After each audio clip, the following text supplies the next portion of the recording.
Hi friends, இது உங்கள் சரிகம சமையல். நம்ம இன்றைக்கி சாக்லேட் கேக் எப்படி பண்ணுறதுன்னு பார்க்கலாம் வாங்க. ஒரு கிண்ணம் எடுத்துக்கோங்க. அப்புறம் ஒரு மெஷரிங் கப் மாதிரி ஒன்று எடுத்துக்கோங்க. அதில் தான் நம்ம எல்லாமே எடுத்துகிட்டு போகிறோம். 1/2 கப் தயிர், கொஞ்சம் புளிக்காத மாதிரி எடுத்துக்கோங்க. 1 கப் ஜீனி,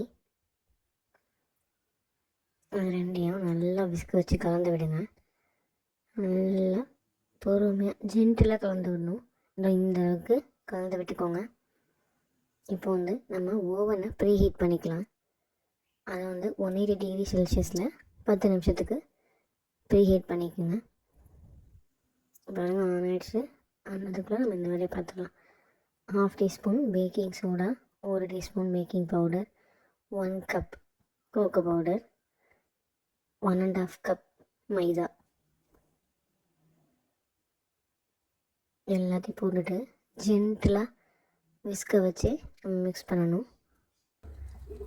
அந்த கன்சிஸ்டன்சி வரதுக்காக நம்ம காய்ச்சின பால் எடுத்து வச்சுருக்கேன். அது கிராஜுவலாக ஊற்றி மிக்ஸ் பண்ணணும்.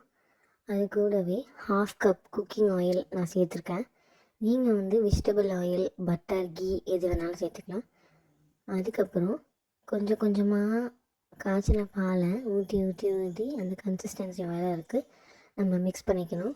ஓவர் மிக்ஸ் பண்ணக்கூடாது, ஜென்டிலாக தான் மிக்ஸ் பண்ணணும். அது கூடவே இப்போ நம்ம கொஞ்சம் நட்ஸ் சேர்த்துக்கிறோம். அது ஆல்மண்ட்ஸாக இருக்கலாம், பெஸ்ட்டாக இருக்கலாம், கேஷ்யூவாக இருக்கலாம், எல்லாமே கலந்து கூட நீங்கள் கிரேட் பண்ணி சேர்த்துக்கலாம். அது கூடவே சாக்லேட் கொஞ்சம் சேர்த்துக்கிறேன். அதுக்கு இடையில் கேக் டின் இருக்குல்ல, அதை ஃபுல்லாக பட்டர் தடவி கொஞ்சம் கோதுமை மாவு, மைதா மாவு அங்கே தூவி வச்சுருக்கேன்.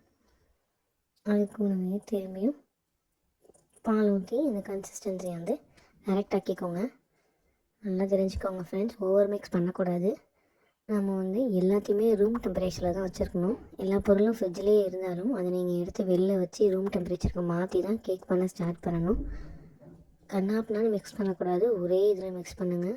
ஓவர் மிக்ஸ் பண்ணிடாதீங்க. இந்த மாதிரி கேக் டீனில் ஊற்றி இந்த மாதிரி 4-5 வாட்டி டேப் பண்ணி ஃபுல்லாக செட் பண்ணிவிட்டு ஓவனில் 30 நிமிஷம் டைம் வச்சுட்டு உள்ளே வச்சுருங்க. இந்த பாருங்கள் கேக் எப்படி இருக்கு பாருங்கள், சூப்பராக அப்படியே புஃப்னு வந்திருக்கு.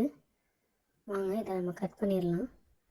அதான் லைட்டாக சைடில் கீறி விட்டுட்டிங்கன்னா அதுக்கப்புறம் நம்ம திருப்பி வச்சு ஒரு அடி அடித்தாலே வந்துடும். இந்த மாதிரி அதை முன்னாடி திருப்பி அழகாக ஸ்கொயர் ஷேப்பில் கட் பண்ணி பாருங்கள். எவ்வளோ சூப்பராக வந்திருக்கு பாருங்கள், எவ்வளோ சாஃப்டாக கட் பண்ணும்போது எவ்வளோ இதாக இருக்குது பாருங்கள், எவ்வளோ ஸ்பாஞ்சியாக ஃப்ளஃபியாக இருக்குது. நீங்களும் இதை உங்கள் வீட்டில் ட்ரை பண்ணி பாருங்கள். நான் அதை வெனிலா ஐஸ்கிரீமோடு சாப்பிட்டு பார்த்தேங்க, சூப்பராக இருந்துச்சு. தேங்க்ஸ் ஃபார் வாட்சிங்.